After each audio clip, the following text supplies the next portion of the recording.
Eu sou a professora de Ciências Leonora, estou com você hoje, aluno do 9º ano, para mais uma aula de Ciências, que nós vamos dar continuidade à nossa aula anterior. E o tema da aula de hoje é fatores que interferem nas reações químicas. Vamos lá!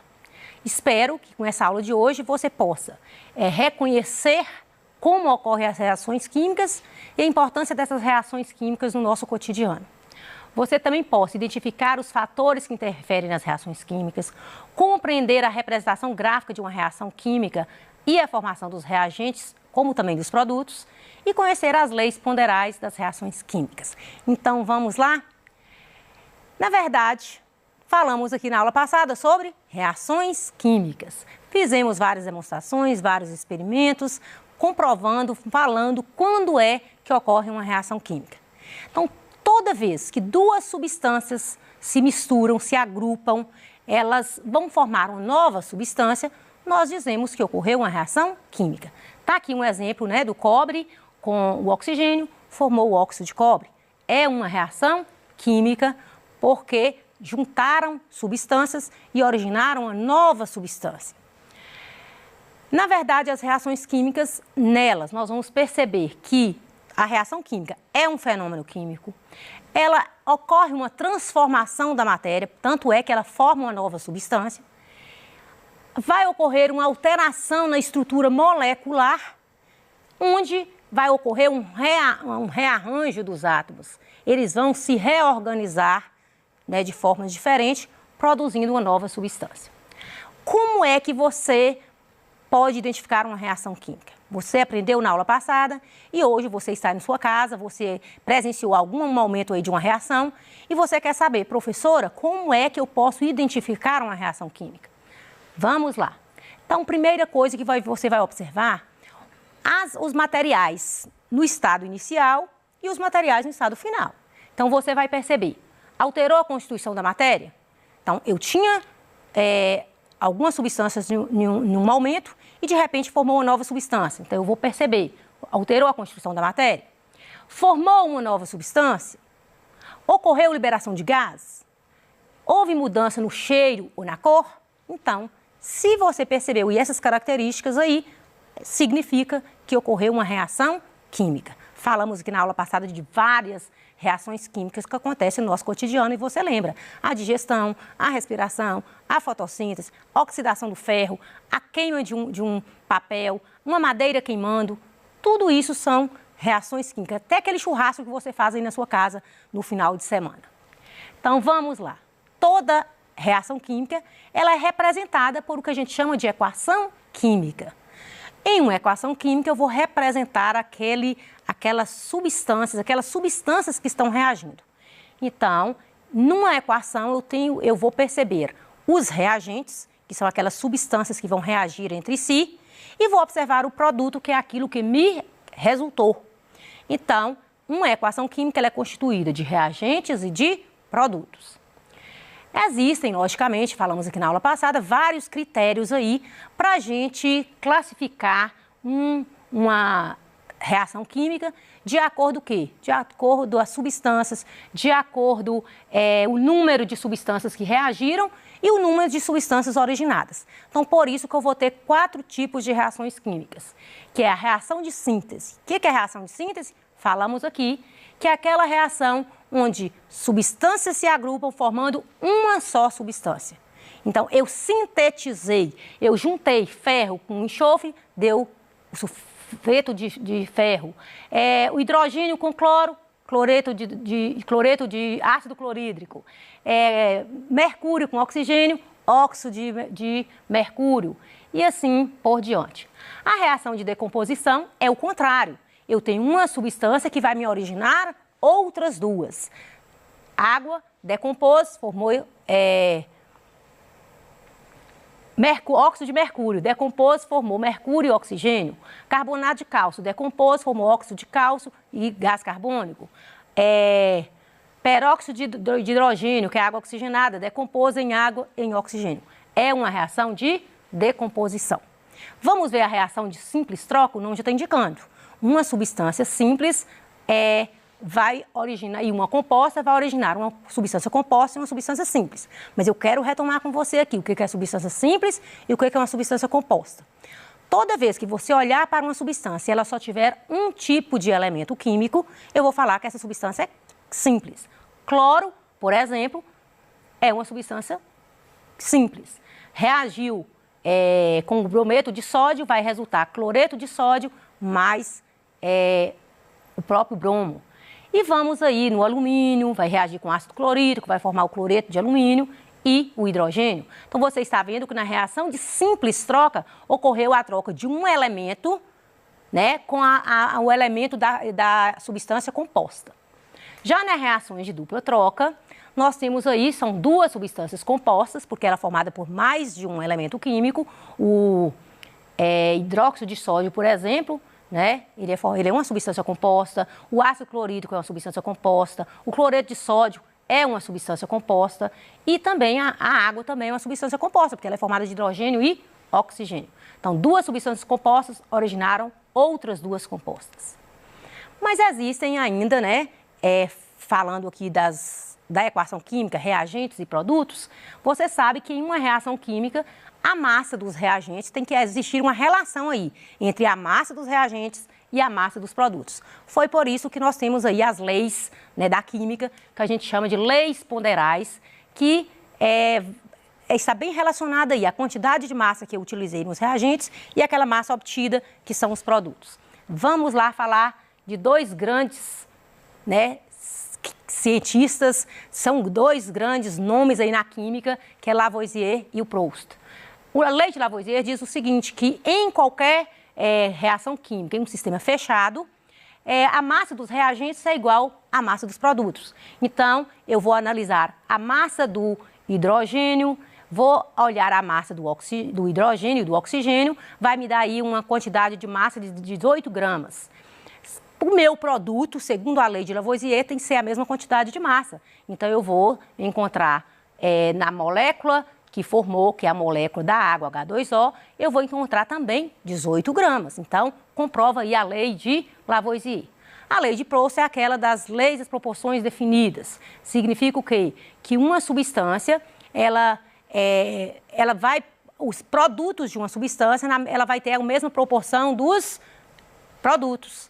Os reagentes, eles têm uma quantidade de reagentes, e se eu aumentar aquela quantidade de reagentes, eu vou ter também que ter uma quantidade de produtos diferente. Para vocês entenderem melhor, vamos imaginar aí que você vai fazer uma festa de aniversário, vai convidar os coleguinhas e você encomenda salgados para aquela quantidade de pessoas. De repente, você aumentou o número de convidados, o que você tem que fazer automaticamente? Aumentar também o número de salgados, que aumentou as pessoas, aumentou o número de salgados. Então, isso aí é para você ver que a lei das proporções definidas, se a massa que eu aumento nos reagentes vai me dar também uma massa de produtos aumentada, correto? Falamos também na aula passada que até agora nós estamos retomando a nossa aula para você também entender essa aula de agora. Mas existem essas reações químicas que acontecem no dia a dia, que acontecem aí nas farmácias, nos laboratórios. Aliás, as reações químicas, elas estão presentes em todo o nosso cotidiano. Ela é muito útil aí na produção de tudo. Em todo momento está acontecendo reações químicas ao nosso redor e dentro de nós, que nós falamos isso aqui na aula passada. Então, algumas reações químicas, elas podem ocorrer de uma forma mais rápida, com uma determinada velocidade, ou elas também podem ser mais lentas. Então, a rapidez, a velocidade de uma reação química, ela depende também de alguns fatores. Vamos conhecer esses fatores? Então, vamos pensar aqui. Se, para eu intervir numa reação química, para eu ou aumentar a rapidez dela ou às vezes diminuir, eu preciso conhecer primeiro as substâncias que eu tenho, que é o estado inicial, e as substâncias final, quer dizer, aquilo que vai me resultar. Então, eu posso verificar aí, ter aí um baseado no que eu posso fazer para acelerar aquela reação química. Então, eu tenho que conhecer os reagentes, eu tenho que conhecer os produtos e, a partir daí, eu posso ou retardar uma reação química ou acelerar essa reação química. Vamos lá. Então, existem fatores que interferem nas reações químicas. Vejamos, nós temos aí a superfície de contato, que interfere nas reações químicas. Nós temos a temperatura, que também interfere, a concentração e os catalisadores. Nada melhor do que a gente falar e demonstrar. Então, para a gente falar que a concentração dos reagentes interfere na velocidade das reações, é melhor a gente também mostrar como é que isso acontece. Então, você também pode aí fazer na sua casa as demonstrações que a gente vai fazer hoje, que são muito legais, materiais que você tem aí no seu dia a dia, até no armário aí de sua casa. Então, vamos pensar. Quanto maior a concentração, eu vou falar que maior é a velocidade da reação, mais rápida é a reação. Então, isso vai ser explicado por quê? Porque nós vamos analisar, você até está percebendo aí uma imagem, e nessa imagem dá para você perceber aí moléculas, né, azul e amarela, que você percebe aí o movimento aí desses, o momento que está acontecendo nessas reações químicas, o choque entre essas moléculas, uma molécula exercendo força sobre a outra para acontecer uma reação química. Então, quando a gente vai falar que a concentração dos reagentes, ela pode acelerar uma reação química, é fato verdadeiro. Vamos comprovar aqui comigo? Então, vamos lá. Nesse momento, eu coloquei aqui 2 copos, né, com água, com a mesma quantidade de água, e nós vamos colocar aqui um pouquinho do vinagre, que é o ácido acético. Vamos colocar aí 2 colheres de ácido acético em cada copo, e vamos ver o que acontece aí se essa concentração dos reagentes. Então, vamos aí. Em um copo, eu vou colocar 1 colher apenas de bicarbonato. Tá vendo lá? Tá tudo anotadinho aí para você fazer em casa. Então, eu vou colocar. E nessa aqui eu vou colocar 2 colheres. Então, onde vai? Você observa que a reação, onde eu coloquei mais concentrada, ela foi mais rápida. A reação química aconteceu rapidamente. Por quê? Porque a concentração dos reagentes, ela foi maior nesse copo do que nesse. Então, você viu que quando eu coloquei a concentração nesse copo, 1 colher, e coloquei 2 de concentração nessa água com bicarbonato, você percebeu aí que a reação ela foi mais rápida no copo onde tinha maior concentração. Então, comprovei aqui agora para você que a concentração dos reagentes, né? A concentração dos reagentes, ela aumenta, a velocidade da reação também vai ser maior. Então, quanto maior a concentração dos reagentes, maior será a velocidade da reação, maior rapidez vai acontecer a reação. Então, são esses materiais que você pode fazer aí na sua casa. E vamos agora pensar no outro fator, superfície de contato. Superfície de contato. Quanto maior a superfície de contato, maior é a velocidade da reação. Você já prestou atenção quando você está lá na sua casa cozinhando uma batata? De repente, você pega uma batata e coloca uma batata inteira para cozinhar. E você, em outro, você corta essa batata em vários pedaços e coloca lá. Qual que vai cozinhar primeiro? A batata grande ou a batata picadinha? Logicamente que vai ser a batata picadinha, né? Pode perguntar aí para sua mãe que ela vai te falar. E você pode fazer esse teste também. Então, a superfície de contato, quanto maior a superfície de contato, maior é a velocidade da reação. Vamos comprovar aqui? Então, vamos pensar aqui, eu vou colocar tudo ao mesmo tempo, né? A gente vai colocar a água, né, nesse copo. E vamos colocar aqui em superfície de contato diferente. Então, eu tenho esse antiácido aqui, né? E vou colocar um bem trituradinho, né? Bem triturado. E aí, a gente vai ver o que vai acontecer. Eu vou colocar tudo ao mesmo tempo. Vou colocar esse aqui e esse aqui, tá? Então, tudo ao mesmo tempo, ó. Onde está acontecendo a reação mais rápida? Tá dando para perceber que esse copo aqui, que eu coloquei o antiácido triturado, a reação dele está acontecendo mais rápido do que essa que eu coloquei inteiro. Por quê? É porque a superfície de contato, né? Essa aqui, a superfície, quando eu triturei, eu aumentei a minha superfície de contato. Então, aumentando minha superfície de contato, logicamente, eu vou ter também uma maior velocidade na reação. Superfície de contato, quanto maior a superfície de contato, maior é a reação. É esse experimento 2, que você utiliza aí o antiácido triturado e o antiácido inteiro.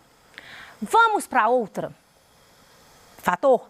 A temperatura, ela também, quanto maior for a temperatura, maior será a velocidade de uma reação. Vamos comprovar isso aqui?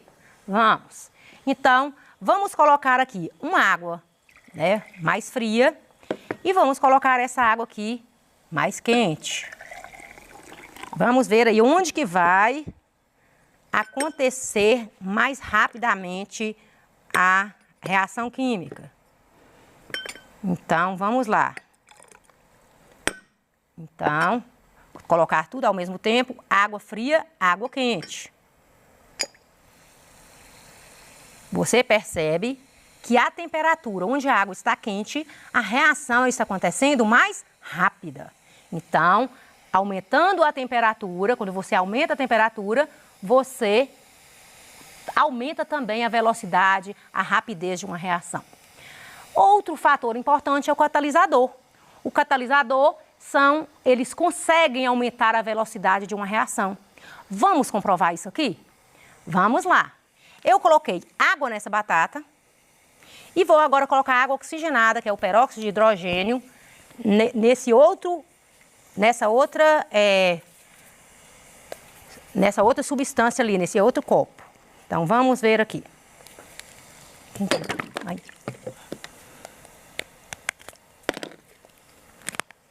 Vou colocar aqui e você vai ver o que vai acontecer. Você sabe que a água oxigenada, ela vai liberar, né, ela decompõe rapidamente. No tempo normal, uma água oxigenada dessa aqui, para liberar oxigênio, é lento. Mas eu coloquei uma substância aqui chamada, a batata, ela tem a catalase, que é uma enzima que é um catalisador. Então, ela acelera o processo de reação química. Quero que você observe aqui a água comum, como que está a batata, e a água com água oxigenada. Você está vendo o tanto de bolha formando? Isso significa que é a liberação de oxigênio. Então, é a batata aqui, a catalase da batata funcionou como um catalisador. Vamos lá. Então, está aqui o experimento 4. Agora, vamos imaginar aí fazendo pão, né? Trouxe aqui a massa do pão pronta e o pão da padaria. Então, fazendo a massa de pão, nós vamos ver uma reação química, a fermentação. A fermentação é uma reação química onde ocorre liberação de calor para o ambiente. Porque, de certa forma, toda reação química, ou ela vai liberar calor para o ambiente, ou ela vai absorver calor.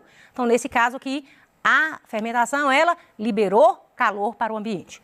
Então, você utilizou os ingredientes, né? E esses ingredientes, que é o fermento biológico, o açúcar, a farinha, ocorreu aqui uma reação química. Você já reparou que quando a mãe de vocês estão fazendo pão, a massa fica mais leve e você observa uns buracos aqui na massa. Por quê? Por causa da liberação do gás carbônico. É essa a equação da fermentação. A glicose, ela reagiu, formou o etanol, que é o álcool, e o gás carbônico também. Então, nesse caso aí, é uma fermentação alcoólica, onde ocorreu a quebra da molécula de glicose, né, e liberou também o etanol. Esse fermento biológico, ele é o principal causador, ele quebra as moléculas, né, de açúcar e vai produzir o gás carbônico, por isso que a massa fica grande, por isso que ela fica leve. Então, esse crescimento do pão, quando assa, significa o quê? Que na temperatura aí de 79 graus, 80 graus, aquele álcool vai evaporar e aí vai ficar essa cor aqui do pão, né? Ele adquire, a massa perde água também na hora do processo que vai assar o pão e ele adquire essa capa crocante, mais sequinha. Então, olha a diferença dessa massa e olha a diferença dessa. Por quê? Porque essa aqui teve aumento de temperatura, liberou o calor, fez com que o álcool presente na massa evaporasse, né? E adquirisse essa aparência aí de um pão caseiro. Então, conversando sobre o experimento, qual tipo de transformação ocorreu ao amassar o pão? Por que a massa do pão cresceu? Qual é o gás liberado? Você vai responder isso aí na sua casa. Por que o pão aumentou de volume ao colocar no forno? E também porque a massa do pão, ao ser assada, adquire aspecto crocante, uma casca mais sequinha. Então, foi o assunto da aula de hoje. Você vai fazer esse experimento na sua casa e você vai responder aí essas perguntas para a próxima aula. E vou deixar aqui umas atividades para você, viu? Para você fazer essas atividades. São atividades simples, você vai pesquisar, realizar esses experimentos e falar aí, ó, eu realmente aprendi hoje na aula de ciências, porque foi uma aula demonstrativa. Eu acompanhei aí as reações químicas e os fatores que interferem na reação química. Espero que você tenha gostado da aula. Até a próxima e te aguardo.